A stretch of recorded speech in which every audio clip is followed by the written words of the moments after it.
A Knight of the Seven Kingdoms introduces Sir Duncan the Tall, Peter Caffrey, who is no stranger to sharp-eyed and eared fans of Game of Thrones. The newest Game of Thrones spin-off, A Knight of the Seven Kingdoms, is executive produced by Ira Parker and George R. R. Martin and premieres January 18, 2026 on HBO Max. In A Knight of the Seven Kingdoms, Sir Duncan the Tall is a hedge knight sworn to no great house who ekes out a meager existence in Westeros.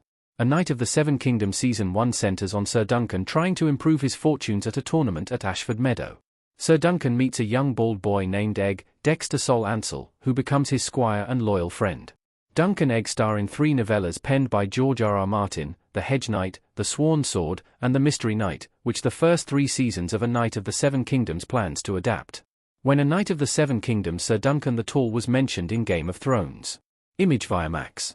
Game of Thrones takes place about 90 years after A Knight of the Seven Kingdoms. Sir Duncan the Tall has already faded into legend by the start of Game of Thrones Season 1, but the Hedge Knight turned Lord Commander of the King's Guard is name-dropped throughout the series. The first time Sir Duncan the Tall is mentioned by name is in Game of Thrones Season 1, Episode 3, Lord Snow, when Old Nan, Margaret John, offers to tell the injured Bran Stark, Isaac Hempsteadwright, a story about Sir Duncan, who she says was Bran's favourite. The second time Sir Duncan the Tall is referenced is in Game of Thrones Season 4, Episode 1, Two Swords, when King Joffrey Baratheon, Jack Gleeson, flips through the Book of Brothers to taunt Jaime Lannister, Nikolai Coster-Waldau, about the blank pages in his entry. The Book of Brothers is the tome kept by the Lord Commanders of the King's Guard. Joffrey seeing Sir Duncan the Tall's entry is the first time Game of Thrones delivered the context that Sir Duncan was Lord Commander. In Game of Thrones series finale, The Iron Throne, Brienne of Tarth updates Jaime Lannister's entry in the Book of Brothers and flips through the pages about Sir Duncan the Tall. A Knight of the Seven Kingdoms Egg is also mentioned in Game of Thrones. Egg was also mentioned once in Game of Thrones, by Maester Aemon, Peter Vaughan. When the 100-year-old Maester of the Night's Watch was on his deathbed in Game of Thrones Season 5, Episode 7, The Gift, Aemon yelled out, "Egg." Game of Thrones revealed Maester Aemon was Aemon Targaryen, and he was a boy during the time of A Knight of the Seven Kingdoms.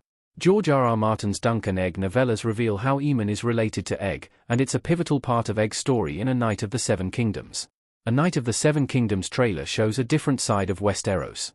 A Knight of the Seven Kingdoms shows Sir Duncan the Tall and Egg in areas of Westeros not often seen in Game of Thrones and House of the Dragon. The previous Game of Thrones series largely focused on the major locales of Westeros, like Winterfell, Dragonstone, and King's Landing. Sir Duncan the Tall's adventures with Egg shy away from the great castles of Westeros in favor of the day-to-day troubles and hopes of a hedge knight.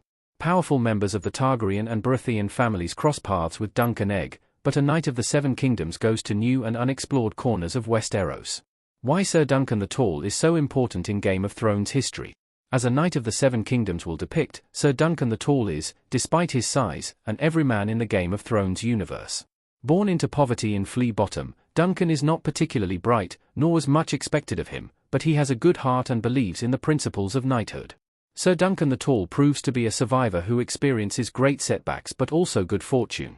Game of Thrones already established that Sir Duncan achieved the highest honor of a Knight of the Seven Kingdoms by rising to become Lord Commander of the King's Guard. The story of Sir Duncan is one of perseverance and maintaining one's honor in the face of treachery, deceit, and the machinations of the evil men of Westeros. Duncan also makes loyal friends and powerful allies, with Egg proving to be the most pivotal despite friction when their friendship begins.